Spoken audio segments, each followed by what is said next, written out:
Welcome to Blueprint Cymru, a podcast intended to champion New Wales, where we explore the solutions to how we, the citizens of Wales, can shape our nation's future. You can check out our Engine for Change, sponsor our work, or make suggestions for how to change Wales for the better by visiting our website, new.wales. In Blueprint Cymru, we bring together life experiences and perspectives of fascinating individuals who have a story and who have a vision for shaping Wales's future. Our guest today is Brad Williams, who is a corporate consultant and professional boxing judge based in Dubai. He grew up in a council estate in Abergavenny. Hello, Brad. Good to meet you. Yeah, thanks for the introduction, Simon. Good to be with you. Thank you so much. The problem is right now is that we don't have any control on legislation. So if we want to consider changing something, a system, a policy, for our advantage, we don't really have that authority to do it, and we're kind of stale and stuck where we are.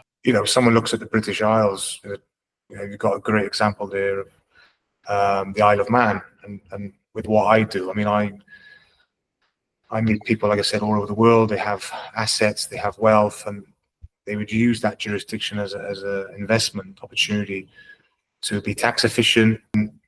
Isle of Man, it's had 32 years of economic growth. It was a kind of no one knew island.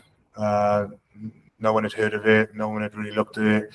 Its economy was based on fishing, hospitality. Isle of Man TT, one event a year. And the leadership there, because they could change legislation and had that opportunity, they essentially just had a strategy of let's target a few industries, and let's make ourselves appealing. Really, but it just shows you that the size is not a stopper. And it's also a great example that we don't need to do anything really radical. It's just common sense. You just need to think, the industries that Isle of Man looked at really were banking, finance, and tech. Could you apply that to a place like Anglesey in Wales? Could you have an offshore banking system, an offshore jurisdiction there, where you just appeal to that market? And straight away, then you're creating a pathway for people. You're creating industries, you're creating jobs, but also jobs that are sustainable with good income. Interesting. Look, on Wales diaspora, there was a recent study done. It was titled "The Brain Drain of Wales." It identified 3 to 4 million people with Welsh diaspora living outside of Wales, spread across Europe, North America, and further afield. 95% of those people are degree qualified in high-paying jobs across lots of sectors, including professional services, banking, and finance. So, do you have Welsh people that are already kind of qualified and experts in the field overseas? Yes, but potentially as well, there are so many other countries you look at for best practice outside of the traditional systems in the UK, and I think that the best thing for Wales to do is to, start from scratch and, really map that blueprint out in terms of where you draw the experts from. You can draw them from Wales potentially. There's been some good steps with the new Development Bank of Wales. I think Bank Cymru is also in design, so there is kind of some stuff in the pipeline that's going on at least. Where I work in the UAE, 2001 they opened their first free zone.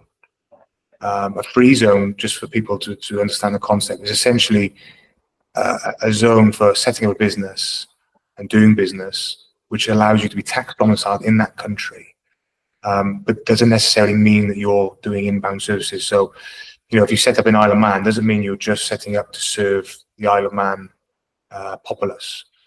You're potentially doing something then outside the country, offshore. As I'm talking to you today, and this is obviously the sector I work in, there are now 46 free zones. So in 24 years, the UAE's decided to add another 45 free zones because there is such a volume of business.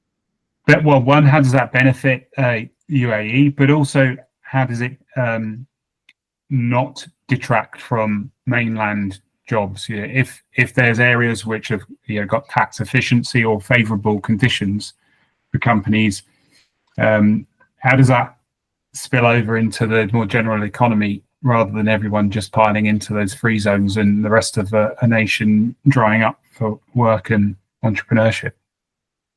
Yeah, well, on the first part of that, so essentially it's like I said, I mean, the big draw for companies would be initially was tax, right? So you're basically going into a jurisdiction. You're not necessarily reinventing a wheel. You're copying and pasting a business that you could have in another country, US, UK, wherever, but you're just headquartering, tax domiciling it in the UAE. So you've got that instant kind of tax benefit.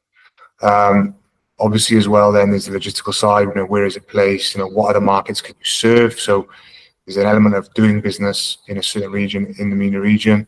So from a Welsh point of view, you would look at, okay, how could one of these free ports then increase the volume of business around Europe? So you would want to position something usually attached to government infrastructure, such as an airport or seaport.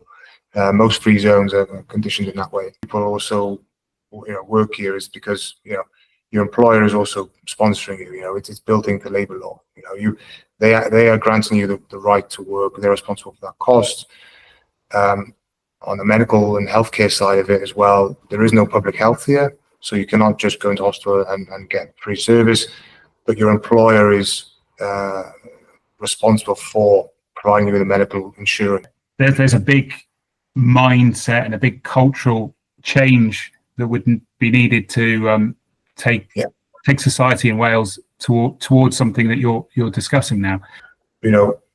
If I'm a business and I'm choosing between Ireland or Isle of Man or Malta or Cyprus or Port Talbot, I mean,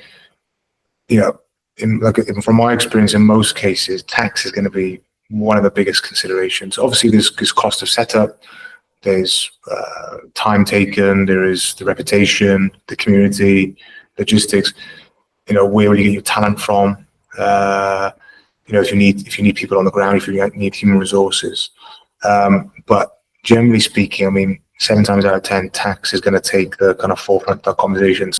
But in terms of systems that are in place and have been in place for a long time in Wales, and I think it's all part of the same conversation. You need to consider, what is the best way and how do you fix problems that haven't been fixed. I mean, when I tune into Question Time, on the BBC, I see the same questions and the same answers getting put forward from 10 years ago. I mean, if someone goes back and replays, from 2015 Question Time. And so, and that's the problem. I think a lot of the debate in the British Isles, and especially in Wales, is always inward looking. It's like, how can we solve this problem thinking the way that we've always thought? So there's many systems. I mean, here it's very hybrid. You've got 10 million population. Only 1 million of that are actually nationals. So they hold a UAE passport, so they're Emirati. So actually they're a minority in their own country. 9 million are foreign expats like me. And there's a very different feeling towards foreign nationals here. A lot of people want to be here. They don't have any illegal migration issues. And it's not like a heavily militarized place with borders. I mean, actually quite the opposite. There's a very low police presence here. But what stops people? I mean, you've got Iran across the water. You could take a small boat across Iran, similar to what you could do from Calais to Dover. And then you've also got the subcontinent of India and lots of other countries there, which is got its own issues, poverty and etc. Right? But it just doesn't exist here. The reason being is that to get access to services, you have to produce an ID card. That ID card has gone through security, immigration, and biometrics, fingerprinting, and a blood test.